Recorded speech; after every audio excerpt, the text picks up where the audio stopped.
High guys, welcome to our YouTube channel R sport 3। আশা করি বিশেষ প্রতি ভালো আছেন, সুস্থ আছেন। তো চলে এলাম আরেকটি নতুন ভিডিও নিয়ে। তো আবারও আরেকটি নতুন ভিডিওতে আপনাদের সকলকে স্বাগত জানাচ্ছি। তো অবশ্যই এই ভিডিওতে আমরা আলোচনা করব আজকের দিনের শেষ ম্যাচ, অর্থাৎ শেষ ম্যাচ বলবো না, রাতে আরেকটি ম্যাচ রয়েছে।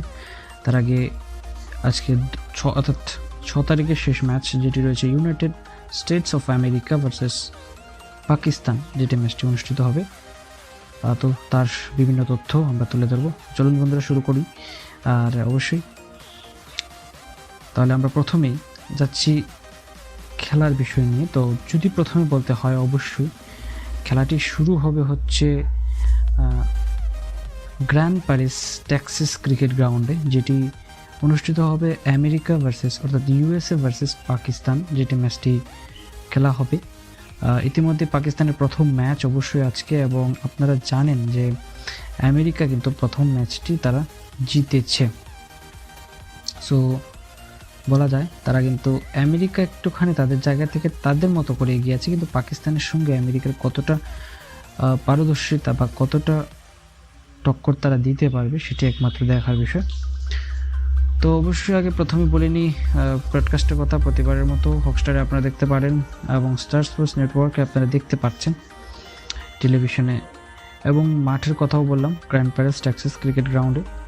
হেড টু হেডের কথা বলি, পাকিস্তান বনাম ইউনাইটেড আরব যেটা আমেরিকা, এখন পর্যন্ত কোনো ম্যাচ তাদের মধ্যে খেলা হয়নি। সো দুজনেরই প্রথমবারের দেখা, যেটা বলছিলাম।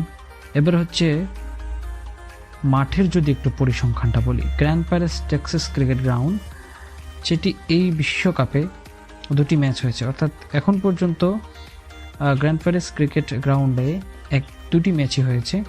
এখানে প্রথম যারা ব্যাটিং করেছে তারা 100%, অর্থাৎ দুটো দলই তারা দুবার হয়েছে, দুবারই কিন্তু প্রথম ব্যাট করা দলই জিতেছে, এবং দুটোই কিন্তু এই বিশ্বকাপে হয়েছে।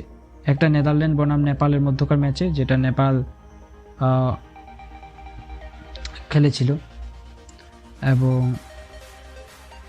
দুঃখিত, প্রথম যারা বোলিং করেছে তারা জিতেছে 100%, মানে সবগুলো। প্রথম ম্যাচে আমেরিকা করেছিল 197, যেটা চেস করে নিয়েছিল। কানাডা প্রথমে ব্যাটিং করে 195 রান করে, এবং আমেরিকা সেটা ইজিলি চেস করে যায়। এবং নেদারল্যান্ড বনাম নেপালের মধ্যকার ম্যাচেও নেপাল যেটা 106 রান করে, নেদারল্যান্ড ইজিলি চেস করে যায়।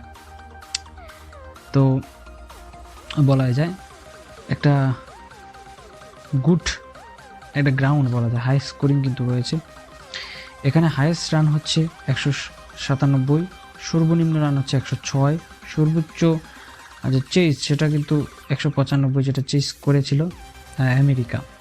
তো আমেরিকার এই জায়গাটা থেকে একটা ম্যাচ তারা আগে খেলেছে, সো কতটা সুবিধা করতে পারে পাকিস্তানের বিরুদ্ধে সেটি দেখার বিষয়। পাকিস্তান একটা নিঃসন্দেহে একটা বিগ টিম, অবশ্যই আমেরিকার জন্য একটা লড়াই তো করতেই হবে।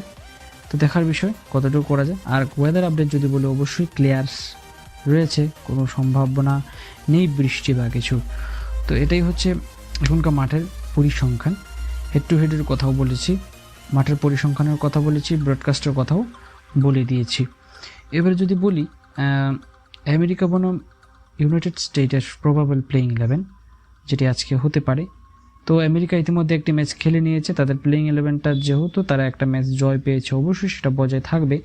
এবং পাকিস্তানের কথায় যদি আসি, তাদের একটু পরিবর্তন হতেই পারে, বা এখন আমরা বলতে পারছি না কাদেরকে নেওয়া হবে, তবে একটা প্রবাবল 11 একটা তৈরি করা হচ্ছে প্রত্যেক জায়গাতে, আমরাও সেটা করেছি এবং সেটাই আলোচনা করব। তার আগে আম্পায়ারের কথা বলে নিই।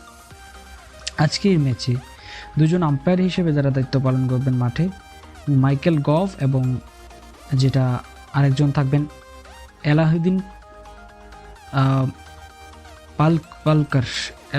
পালকার, তিনি থাকবেন আম্পায়ার হিসেবে। এবং থার্ড আম্পায়ার হিসেবে যাকে দেখা যাবে যে পল রাইফেল, তাকেই দেখা যাবে। এবং অবশ্যই রেফারি হিসেবে জ্যাফ ক্রো, তাকেই আমরা দেখতে পাবো। তো এবার চলুন প্লেইং 11টা একটু বলি। ইউনাইটেড স্টেটস অফ আমেরিকা, তাদের প্লেইং 11টা এরকম হতে পারে অবশ্যই, যে তাদের অবশ্যই স্টিভেন টেইলার, মোনাক প্যাটেল তাদের ক্যাপ্টেন, অবশ্যই অ্যান্ড্রেস গোস আগের ম্যাচে দুর্দান্ত খেলেছেন, অ্যারন জোন্স তিনিও দুর্দান্ত খেলেছিলেন, 94 রান করেছিলেন।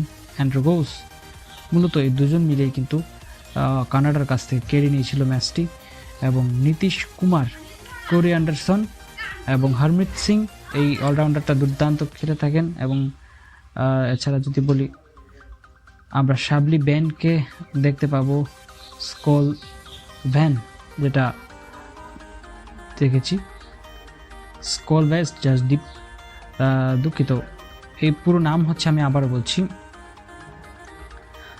শাবলি ব্যান স্কলভেট, ঠিক আছে, শাবলি ব্যান স্কলভেট। এবং থাকছে জাসদীপ সিং, আলী খান এবং সৌরভ নেত্রাভলকার। এটা দুর্দান্ত এই টিম, অবশ্যই তারা উইনিং কম্বিনেশনটা তারা খেলবে।